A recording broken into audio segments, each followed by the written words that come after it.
جمعے کی پہلی رکعت کے اندر قرآن مجید کی جو الفاظ امام صاحب نے پڑھے اس کا مفہوم کچھ ایسا تھا کہ مالک اللہ ہی ہے، بادشاہ اللہ ہی ہے، بادشاہی اللہ کے لیے ہی ہے، اسی کے ہاتھ میں ہے، جس کو اس دنیا میں تھوڑی وقت کے لیے بادشاہی دے دے پھر چھین لے، پھر دے دے پھر چھین لے، پھر عزت دے دے پھر عزت لے لے، پھر ذلت دے دے پھر عزت دے دے، ساری خیریں اسی کے لیے ہیں، سب کچھ کرنے والا وہی ہے۔ یہ چھوٹا سا مفہوم ہے قرآن کے ان الفاظ کا جو پہلی رکعت میں امام صاحب نے پڑھا ہمارے سامنے۔ تو زمانہ سارے ہی زمانے اللہ کے ہیں، ہر زمانہ آج سے 1000 سال پہلے بھی اللہ کا زمانہ تھا، 1,00,000 سال پہلے بھی اللہ کا زمانہ تھا، آج بھی اللہ کا زمانہ ہے اور قیامت تک اسی کا زمانہ ہے۔ اس دنیا کو چاند سورج ستارے قائم ہونے سے پہلے بھی اسی کا زمانہ تھا، جب آپ اور میں نہیں تھے اس وقت بھی اسی کا زمانہ تھا، آج آپ اور میں یہاں چل پھر رہے ہیں بھی اسی کا زمانہ ہے، کل کو آپ اور میں قبروں میں ہوں گے پھر بھی اسی کا زمانہ ہوگا، اور کل قیامت کے دن بھی اسی ہی کا زمانہ ہوگا، اور جنت اور دوزخ کی زندگیاں بھی اسی ہی کا زمانہ ہے۔ سارے زمانے اسی کے ہیں، کوئی زمانہ اچھا یا برا نہیں ہوتا، اس وقت میں اس دور میں گزرتے والے بندے اچھے یا برے ہوتے ہیں اپنے عملوں سے۔ اگر لوگ اچھے ہو جائیں، لوگ صالح ہو جائیں تو آپ کہیں گے جی بہت اچھا وقت ہے، اگر لوگ جھوٹے ہو جائیں، لوگ بدکردار ہو جائیں، لوگ ڈکیت ہو جائیں، لوگ زانی شرابی ہو جائیں، تو ہم یہ نہیں کہہ سکتے زمانہ برا ہے۔ بھائی زمانہ کا کیا قصور ہے، وہ تو اللہ نے قائم کیا ہے، لوگ برے ہو گئے ہیں، اللہ ان کو ہدایت دے اور وہ راہ راست پر ہیں۔ زمانے کو کبھی برا مت کہا کرو، کیونکہ زمانہ اللہ ہے۔ زمانہ کیا ہے؟ زمانہ اللہ ہے۔ اور آج آپ کہو کہ زمانہ خراب ہے، آپ تو اللہ کو نعوذ باللہ کہہ رہے ہو خراب ہے۔ اللہ نے کوئی زمانہ برا نہیں بنایا، اس نے ہر زمانہ اچھا ہی بنایا ہے، ہر وقت اچھا ہی بنایا ہے۔ یہ بندہ ہی ہے جو اپنے لیے اس وقت کو اچھا کر لے یا برا کر لے۔ اللہ کو کوئی شوق نہیں کہ ہمیں دوزخ میں پھینکے، وہ تو رحمان اور رحیم ہے۔ یہ بندہ ہی ہے جو اپنی نفس پر ظلم اور زیادتی کر کے اپنا مقدر دوزخ بناتا ہے، ورنہ بندہ ہی اگر اپنے آپ کو سدھار لے اور اس راہ پر، اس ڈگر پر چل پڑے جس پر چلنے کا اللہ نے کہا ہے، تو اس کو کیا شوق ہے ہمیں دوزخ میں پھینکنے کا، وہ تو جنت میں ہمیں لے جائے گا۔ تو رب نے فرمایا والعصر، مجھے قسم ہے زمانے کی کہ تم ہر وقت اور دور دیکھو، نگاہ دوڑاؤ پچھلے زمانوں پر، کدھر ہیں بادشاہ پچھلے وقتوں کے؟ یہ زمانے کی متفق اللہ نے فرمایا قسم ہے زمانے کی، دیکھو نگاہ دوڑاؤ زمانے پر، نگاہ دوڑاؤ ماضی پر۔ وہ بادشاہ جو اپنے آپ کو ذل الہی کہتے تھے کدھر ہیں آج؟ ان کے محل موجود ہیں عبرت کے لیے، رہنے والے وہ کوئی نہیں ہے اس میں رہے۔ کہاں ہیں ان کی شہزادیاں، اور کہاں ہیں ان کی ملکائیں، اور کہاں ہیں ان کے نوکر اور چاکر جو ان کے ایک اشارے پر کسی کو زندگی بخش دیتے تھے یا کسی کی گردن اڑا دیتے تھے؟ آج کہاں ہیں وہ بادشاہ جن کے کھانے کے لیے دسترخوانوں پر 100 قسم کے طرح طرح کے انواع کے کھانے سجائے جاتے تھے؟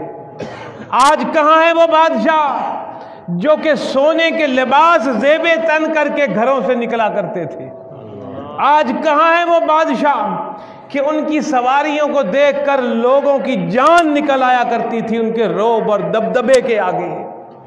آج کہاں ہے وہ بادشاہ جنہوں نے ظلم کی داستانیں رقم کر دیں اور لاکھوں ہزاروں لوگوں کی گردنیں اڑا کر خون کی ندیاں بہا دیں؟ آج کہاں ہیں وہ بادشاہ جنہوں نے دنیا کے اندر جنتیں بنوائیں اپنے لیے اور محل اور باغات بنائے؟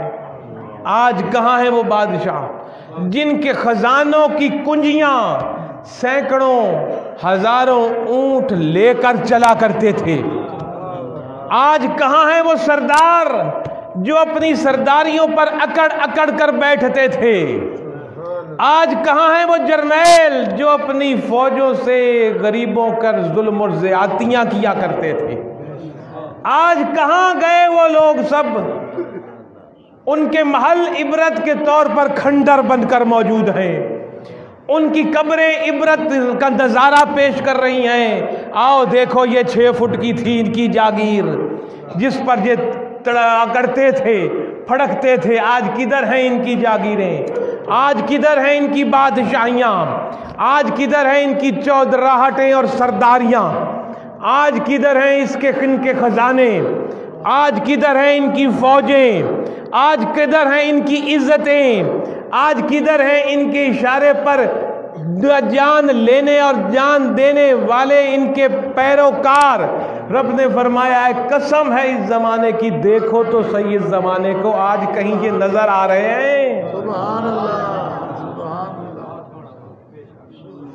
اور کل کو آپ اور میں بھی نظر نہیں آئیں گے، اور کل کو آج تختوں پر بیٹھنے والے بھی نظر نہیں آئیں گے، آج افسروں اور ججوں کی کرسیوں پر بیٹھنے والے بھی کل نظر نہیں آئیں گے، آج اپنے پیچھے پروٹوکول لے کر گھومنے والے بھی کہیں نظر نہیں آئیں گے کل کو۔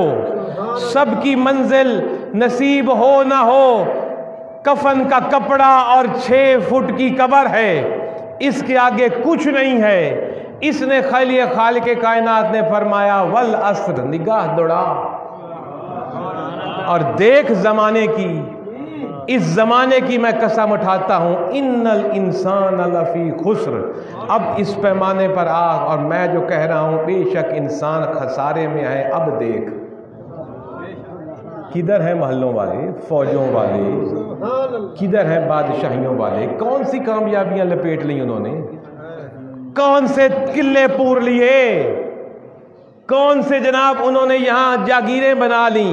میں رب کہہ رہا ہوں سارے خسارے میں ہیں، زمین کے نیچے ہیں، کسی شے کے مالک نہیں ہیں۔ ان الانسان لفی خسر، کہ انسان گھاٹے میں ہے۔ جو ان بادشاہیوں کو تکتا رہا، جو دولت کو دیکھتا رہا، جو شہرت کو دیکھتا رہا، جو منصبوں کو دیکھتا رہا، جو ان دنیوی زیب و زینت کو دیکھتا رہا، جو کچھ بھی نہیں تھا اس کا اور کچھ نہ رہا، دیکھ یہ سب خسارے میں۔ اس کے بعد پھر ایک سوال اٹھتا، الہی جب سارے انسان خسارے میں تیرے ہیں اور تو نے کہہ دیا ان الانسان، کہ انسان خسارے میں ہے، تو اب ولی بھی تو انسان ہے، سبحان اللہ، پیر بھی تو انسان ہے، کتب بھی انسان ہے، ابدال بھی انسان ہے، غوث بھی انسان ہے، نبی بھی انسان ہے، رسول بھی انسان ہے۔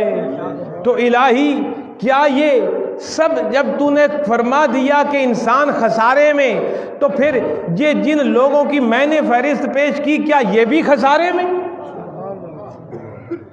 رب العزت نے فرمایا سورت اگلی پوری تو پڑھو، سبحان اللہ، اگلے لفظوں پر تو آؤ، کیونکہ کسی بھی کتاب کو درمیان سے ایک لفظ پڑھ لیا جائے تو سمجھ نہیں آتی۔ یہ قرآن ہی ہے جس کو بغیر سوچے سمجھے کبھی ہم اوپر سے پڑھتے ہیں، کبھی پیچھے سے پڑھتے ہیں، کبھی بیچ میں سے پڑھتے ہیں۔ کبھی کوئی کتاب ایسی پڑھی آپ نے، لیکن اس کی عظمت دیکھو، کبھی کوئی آگے سے ایک سورت پڑھ رہا ہے، ایک آخری سپارے میں پڑھتا ہے، کوئی پہلے سپارے میں پڑھتا ہے، کوئی درمیان میں پڑھتا ہے۔ لیکن اگر قرآن کو سمجھنا ہے تو پھر پورے کو سمجھنا پڑے گا اور پڑھنا پڑے گا۔ اللہ نے فرمایا اگلے لفظ تو پڑھو۔ اللہ رب العزت نے فرمایا والعصر، قسم زمانے کی